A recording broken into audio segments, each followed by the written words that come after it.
दिन भर स्कूल में रहो, वहाँ से लौटो तो चरखे पर बैठो। रात को तुम्हारी स्त्री पाठशाला खुले, संध्या समय जलसे हो, तो घर का धंधा कौन करे?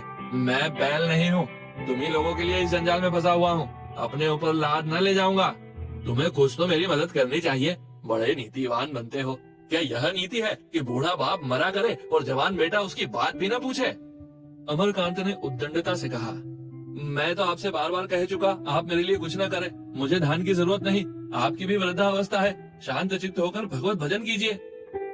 समरकांत तीखे शब्दों में बोले, धान न रहेगा लाला तो भीख मांगोगे, यों चैन से बैठकर चरखा न चलाओगे। यह तो न होगा। मेरी कुछ मदद करो। पुरुषार्थहीन मनुष्यों की तरह कहने लगे, मुझे धान की जरूरत नहीं। कौन है जिसे धान की जरूरत नहीं? साधु सन्यासी तक तो पैसों पर प्राण देते हैं। धान बड़े पुरुषार्थ से मिलता है। जिसमें पुरुषार्थ नहीं वह क्या धान कमाएगा? बड़े बड़े तो धान की उपेक्षा कर ही नहीं सकते। तुम किस खेत की मूली हो? अमर ने उसी वितंडा भाव से कहा, संसार धान के लिए प्राण दे, मुझे धन की इच्छा नहीं। एक मजूर भी धर्म और आत्मा की रक्षा करते हुए जीवन का निर्वाह कर सकता है। कम से कम मैं अपने जीवन में इसकी परीक्षा करना चाहता हूँ। लाला जी को वाद विवाद का अवकाश न था। हार कर बोले, अच्छा बाबा, कर लो खूब जी भरकर परीक्षा, लेकिन रोज रोज रुपए के लिए मेरा सिर न खाया करो। मैं अपनी गाढ़ी कमाई तुम्हारे व्यसन के लिए नहीं लुटाना चाहता। लाला जी चले गए। नैना कहीं एकांत में जाकर खूब रोना चाहती थी, पर हिल न सकती थी। और अमरकांत ऐसा विरक्त हो रहा था मानो जीवन उसे भार हो रहा है। उसी वक्त मैरी ने ऊपर से आकर कहा, भैया तुम्हें बहू जी बुला रही है। अमरकांत ने बिगड़ कर कहा, जा कह दे फुर्सत नहीं है। चलिए वहाँ से, बहू जी बुला रही है। लेकिन जब मैरी लौटने लगी तो उसने अपने तीखेपन पर लज्जित होकर कहा, मैंने तुम्हें कुछ नहीं कहा है सिल्लो, कह दो अभी आता हूँ। तुम्हारी रानी जी क्या कर रही है? सिल्लो का पूरा नाम था कौशल्या। शीतला में पति, पुत्र और एक आंख जाती रही थी। तब से विक्षिप्त सी हो गई थी। रोने की बात पर हंसती, हंसने की बात पर रोती। घर के और सभी प्राणी, यहाँ तक कि नौकर चाकर तक उसे डांटते रहते थे। केवल अमरकांत उसे मनुष्य समझता था। कुछ स्वस्थ होकर बोली, बैठी कुछ लिख रही है। लाला जी चीखते थे, इसी से तुम्हें बुला भेजा। अमर जैसे गिर पड़ने के बाद गर्द झाड़ता हुआ प्रसन्न मुख ऊपर चला। सुखदा अपने कमरे के द्वार पर खड़ी थी। बोली, तुम्हारे तो दर्शन ही दुर्लभ हो जाते हैं। स्कूल से आकर चरखा ले बैठते हो। क्यों नहीं मुझे घर भेज देते? जब मेरी जरूरत समझना, बुला भेजना। अब की आय मुझे 6 महीने हुए, मियाद पूरी हो गई। अब तो रिहाई हो जानी चाहिए। यह कहते हुए उसने एक तश्तरी में कुछ नमकीन और कुछ मिठाइयाँ लाकर मेज पर रख दी और अमर का हाथ पकड़ कमरे में ले जाकर कुर्सी पर बैठा दिया। यह कमरा और सब कमरों से बड़ा, हवादार और सुसज्जित था। दरी का गर्श था। उस पर करीने से कई गद्देदार और सादी कुर्सियां लगी हुई थी। बीच में एक छोटी सी नक्काशीदार गोल मेज थी। शीशे की अलमारियों में सजिल्द पुस्तकें सजी हुई थी। आलों पर तरह तरह के खिलौने रखे हुए थे। एक कोने में मेज पर हारमोनियम रखा हुआ था। दीवारों पर धुरंधर, रवि वर्मा और कई चित्रकारों की तस्वीरें शोभा दे रही थी। 2-3 पुराने चित्र भी थे।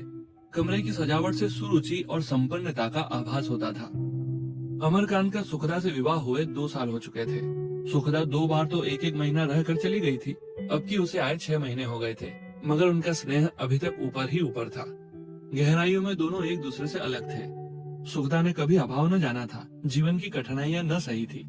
वह जाने माने मार्ग को छोड़कर अनजान रास्ते पर पांव रखने से डरती थी। भोग और विलास को वह जीवन की सबसे मूल्यवान वस्तु समझती थी और उसे हृदय से लगाए रखना चाहती थी। अमरकांत को वह घर के कामकाज की ओर खींचने का प्रयास करती रहती थी। कभी समझाती थी, कभी रूठती थी, कभी बिगड़ती थी। सास के न रहने से वह एक प्रकार से घर की स्वामिनी हो गई थी। बाहर के स्वामी लाला समरकांत थे, पर भीतर का संचालन सुखदा ही के हाथों में था। किंतु अमरकांत उसकी बातों को हंसी में टाल देता। उस पर अपना प्रभाव डालने की कभी चेष्टा न करता। उसके विलास प्रियता मानो खेतों में हौवे की भांति उसे डराती रहती थी। खेत में हरियाली थी, दाने थे, लेकिन वह हौवा निश्चल भाव से दोनों हाथ फैलाए खड़ा उसकी ओर घूरता रहता था। अपनी आशा और दुराशा, हार और जीत को वह सुखदा से बुराई की भांति छिपाता था। कभी कभी उसे घर लौटने में देर हो जाती तो सुखदा व्यंग करने से बाज न आती थी। हाँ, यहाँ कौन अपना बैठा हुआ है, बाहर के मजे घर में कहाँ। और यह तिरस्कार किसान की कड़े कड़े की भांति हौवे के भय को और भी उत्तेजित कर देती थी। वह उसकी खुशामद करता, अपने सिद्धांतों को लंबी से लंबी रस्सी देता पर सुखदा इसे उसकी दुर्बलता समझकर ठुकरा देती थी। वह पति को दया भाव से देखती थी, उसकी त्यागमयी प्रवृत्ति का अनादर न करती थी, पर इसका तथ्य न समझ सकती थी। वह अगर सहानुभूति की भिक्षा मांगता, उसके सहयोग के लिए हाथ फैलाता, तो शायद वह उसकी उपेक्षा न करती।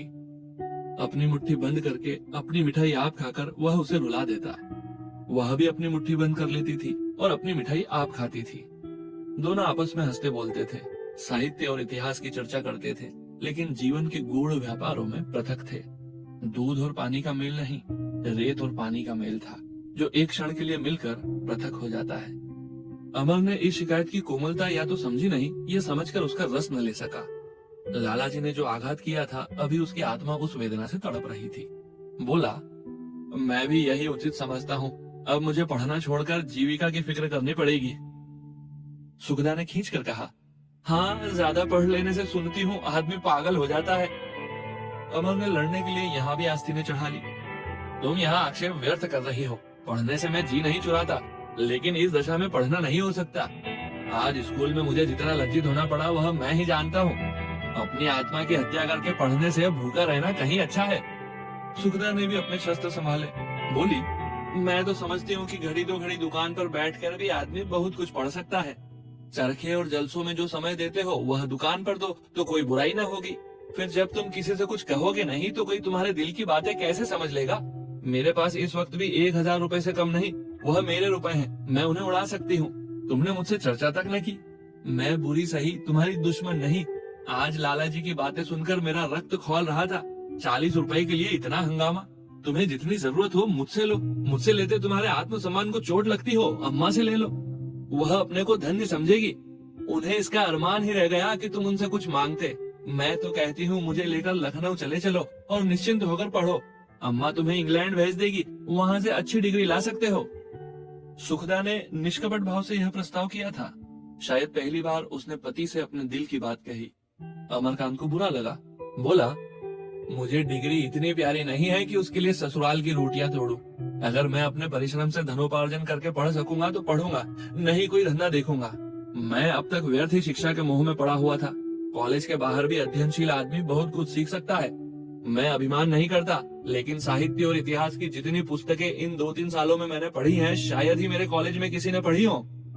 सुखदा ने इस अप्रिय विषय का अंत करने के लिए कहा, अच्छा नाश्ता तो कर लो, आज तो तुम्हारी मीटिंग है। 9 बजे के पहले क्यों लौटने लगे? मैं तो टॉकीज में जाऊंगी। अगर तुम ले चलो तो मैं तुम्हारे साथ चलने को तैयार हूँ।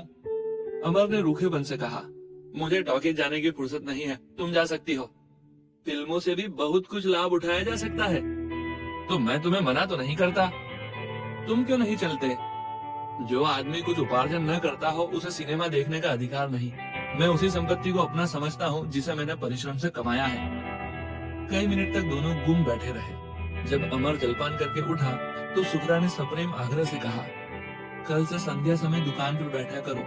कठिनाइयों पर विजय पाना पुरुषार्थी मनुष्यों का काम है अवश्य, मगर कठिनाइयों की सृष्टि करना, अनायास पांव में कांटे चुभाना कोई बुद्धिमानी नहीं है। अमरकांत इस आदेश का आशय समझ गया, पर कुछ बोला नहीं। विलासनी संकटों में कितना डरती है। यह चाहती है मैं भी गरीबों का खून चूसूं, उनका गला काटूं। यह मुझसे न होगा। सुखदा उसके दृष्टिकोण का समर्थन करके कदाचित उसे जीत सकती थी। उधर से हटाने की चेष्टा करके वह उसके संकल्प को और भी दृढ़ कर रही थी। अमरकांत उससे सहानुभूति करके अपने अनुकूल बना सकता था, पर शुष्क त्याग का रूप दिखाकर उसे भयभीत कर रहा था। साथियों, आप सुन रहे थे मुंशी प्रेमचंद जी द्वारा लिखित उपन्यास कर्म भूमिका भाग 3। आपको ये उपन्यास कैसा लग रहा है हमें कमेंट सेक्शन में जरूर बताएं। और हाँ साथियों, ऐसी ही मजेदार कहानियां, उपन्यास, कविताएं सुनते रहने के लिए हमारे इस चैनल को सब्सक्राइब जरूर कर लें और बेल आइकन को ऑल पर सेट करें। धन्यवाद।